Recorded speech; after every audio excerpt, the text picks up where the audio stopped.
श्री गुरु चरण सरोज रज, निजमन मुकुरु सुधारी। बरनु रघुबर बिमल जसु, जो दायक फलचारी। अर्थात मैं अपने गुरु के चरणों की धूल से अपने मन रूपी दर्पण को साफ करता हूँ। उसके बाद मैं श्रीराम रघुवीर के पवित्र और निर्मल यश का वर्णन करता हूँ, जो मनुष्य को चारों पुरुषार्थ देता है: धर्म, अर्थ, काम और मोक्ष। गुरु का आशीर्वाद मिलने से मन की गंदगी दूर होती है। शुद्ध मन से जब श्रीराम का स्मरण किया जाता है तो जीवन में सुख, सफलता और मोक्ष का मार्ग खुलता है। दोहा: बुद्धिहीन तनु जानिके, सुमिरो पवन कुमार। बल बुद्धि विद्या देहु मोहिं, हरहु कलेश विकार। सरल भाषा में अर्थ: हे पवन पुत्र हनुमान जी, मैं अपने शरीर और मन को कमजोर बुद्धि वाला समझकर आपको याद कर रहा हूँ। कृपया मुझे शक्ति, बल, समझ, बुद्धि और ज्ञान, विद्या प्रदान करें और मेरे जीवन से दुख, कष्ट और बुरी आदतों, विकारों को दूर कर दें। भावार्थ दिल से समझें। इस दोहे में भक्त अपने अहंकार को छोड़कर हनुमान जी के चरणों में शरण लेता है।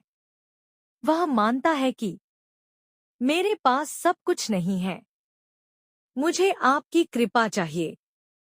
मेरी कमजोरी मेरी हार नहीं, बल्कि आपकी कृपा पाने का द्वार है। चौपाई: जय हनुमान ज्ञान गुण सागर, जय कपीस तिहु लोक उजागर। सरल अर्थ भाव सहित: हे हनुमान जी, आपकी जय हो। आप ज्ञान और उत्तम गुणों के अथाह सागर हैं।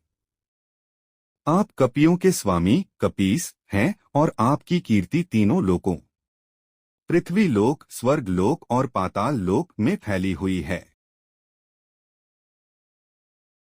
दोहा: राम दूत अतुलित बल धामा, अंजनी पुत्र पवन सुत नामा। सरल अर्थ: हे हनुमान जी, आप भगवान श्रीराम के परम दूत हैं। आपका बल अतुलनीय है। आप शक्ति और सामर्थ्य का साक्षात निवास हैं।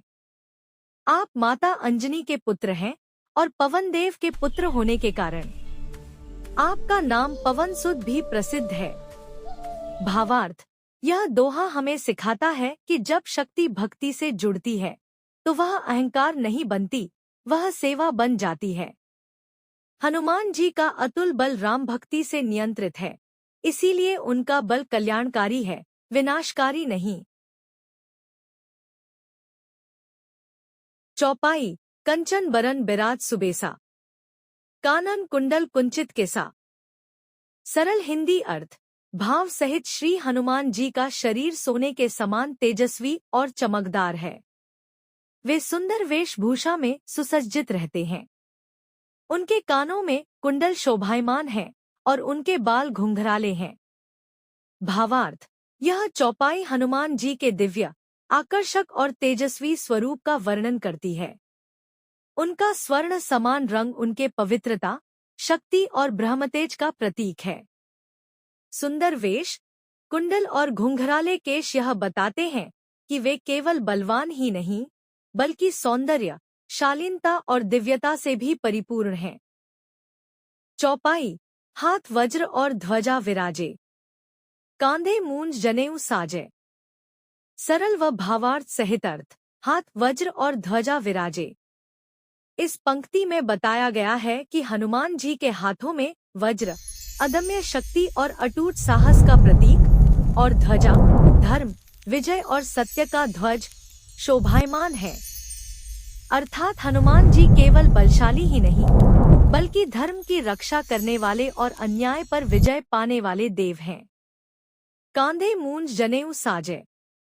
हनुमान जी के कंधे पर मूंज का जनेऊ सुशोभित है, जो उनके ब्रह्मचर्य, शुद्धता, संयम और वैदिक संस्कारों का प्रतीक है। यह दर्शाता है कि अपार शक्ति के साथ साथ वे पूर्णतः संस्कारी, मर्यादित और तपस्वी भी हैं। इस चौपाई का गूढ़ संदेश: सच्ची शक्ति वही है जो धर्म, संयम और विवेक से जुड़ी हो। हनुमान जी हमें सिखाते हैं कि बल का प्रयोग अहंकार नहीं, बल्कि सेवा और सत्य के लिए होना चाहिए।